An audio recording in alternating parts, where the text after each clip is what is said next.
বিদায় হয়ে যাবে।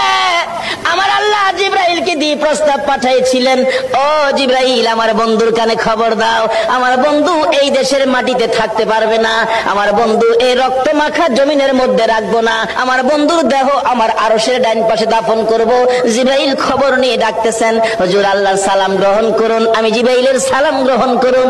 আল্লাহর নবী গো, আপনার দেহ মোবারক আল্লাহর আরশের ডাইন পাশে দাফন হবে, আপনি খুশির সহিত কবুল করুন। আমার নবী কোনো কথা কয় না, দুইটা চোখের পানি ঝরঝর করে ছাড়তেছে।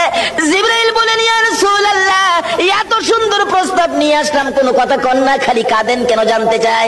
আমার নবী বলেন, জিবরাইল রে, তোমার জন্য খুশির খবর হতে পারে, আমি খুশি হতে পারলাম না, কেন পারলেন না? রে জিবরাইল, আমার দাফন আল্লাহর আরশের ডান পাশে হবে, আমি জানতে চাই আমার গুনাহগার উম্মতের দাফন কই হবে রে? জিবরাইল বলেন, আপনার উম্মতের দাফন এই জমিনের মধ্যে হবে। আমার নবীর কান্না আরো বেড়ে গেছে। জিবরাইল, না না, সইতে পারি না, আমি আরশে থাকবো আর আমার উম্মতেরা এই জমিনে থাকবে, আমার মন মানে না, প্রস্তাব আমি রাখবো না, আমার পক্ষ থেকে একটা প্রস্তাব আমার প্রভুর দরবারে তুলে ধরো। জিবরাইল রে, আমার গুনাহগার এতিম উম্মতেরা যেই জমিনে থাকবে, আমি নবী আরশে যাব না রে, আমি আমার গুনাহগার উম্মতের পাশে সেই জমিনের মধ্যে শুয়ে থাকবো।